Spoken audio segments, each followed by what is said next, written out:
এবার আমরা অন্য অপশন নিয়ে কাজ করব। আমরা এখন দেখতে পাচ্ছি সিলেক্টের একটি অপশন মডিফাই কিন্তু ডিজেবল। মনে রাখতে হবে সিলেক্ট না হলে কিন্তু এই অপশনগুলো এনেবল হবে না। তো আমরা নর্মালি সিলেক্ট অল কন্ট্রোল এ চেপে সিলেক্ট করতে পারি এবং জে চেপে একটা কপি করতে পারি। কন্ট্রোল জে চেপে আমরা একটা ডুপ্লিকেট লেয়ারে নিলাম। এইবার আমরা দেখতে পাচ্ছি যে এখানে তারপরও আমাদের কোনো মডিফাই অপশনটি অন হয় নাই। এবার আমরা সিলেক্ট অল দিয়ে সম্পূর্ণ ইমেজটিকে সিলেক্ট করলাম। এইবার আমরা সিলেক্ট মডিফাই আমরা বর্ডার, আমরা এখানে বর্ডারে ক্লিক করার পর 10 পিক্সেল একটি বর্ডার তৈরি করলাম। আমরা দেখতে পাচ্ছি পাশে আমাদের 10 পিক্সেল। আবারও আমরা দেখি সিলেক্ট মডিফাই বর্ডার, আমরা এখানে 50 পিক্সেল, আমরা 50 পিক্সেল একটি বর্ডার এখানে করে নিলাম। এইবার আমরা এটিকে একটি ফিল কালারে সিলেক্ট করলাম।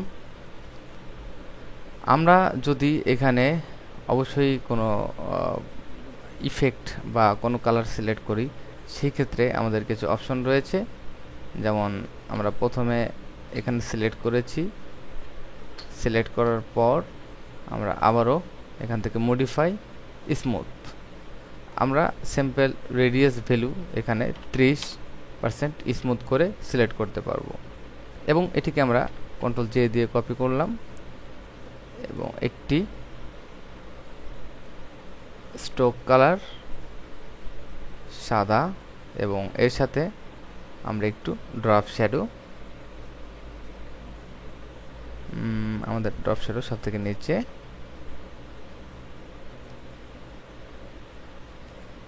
এবং আমরা এটিকে একটু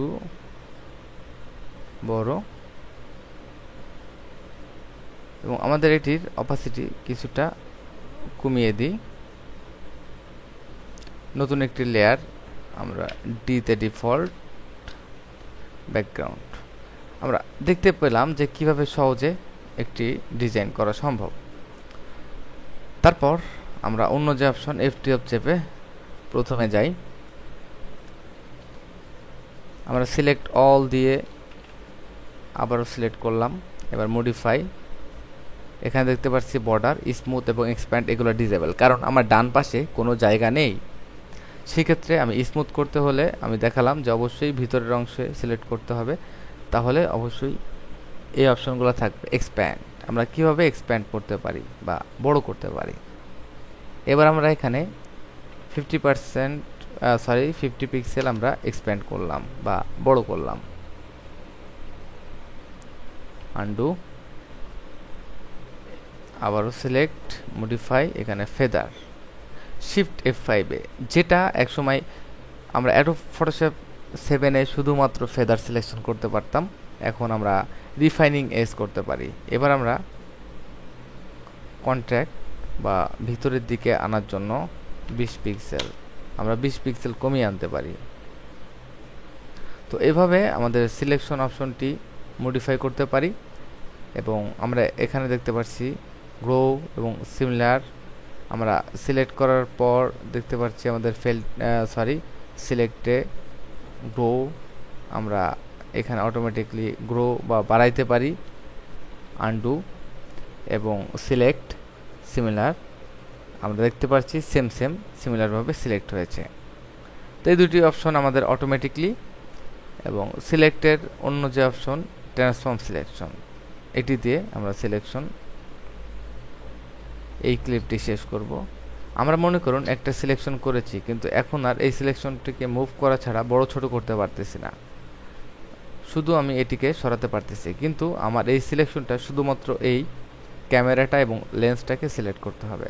সেজন্য আমরা সিলেক্ট ট্রান্সফর্ম সিলেকশন করলে আমরা সিলেকশনটাকে ছোট বড় করতে পারবো। অন্যথায় আমরা যদি মুভ টুল দিয়ে ট্রান্সফর্ম করতে চাই, সেক্ষেত্রে আমাদের ছবিটি নষ্ট হয়ে যাবে। এজন্য আমরা অবশ্যই মনে রাখবো যে সিলেকশনে যাব এবং আমরা তখন ট্রান্সফর্ম সিলেকশনে যাব, তখন আমরা এটিকে করতে পারবো। আমাদের ট্রান্সফর্ম দুই প্রকার, একটি হচ্ছে সিলেকশন ট্রান্সফর্ম আর একটা ইমেজ ট্রান্সফর্ম বা অবজেক্ট ট্রান্সফর্ম। তো আমরা আবারও এখান থেকে select, don't apply, select transform selection আমরা এভাবে সিলেক্ট করতে পারবো।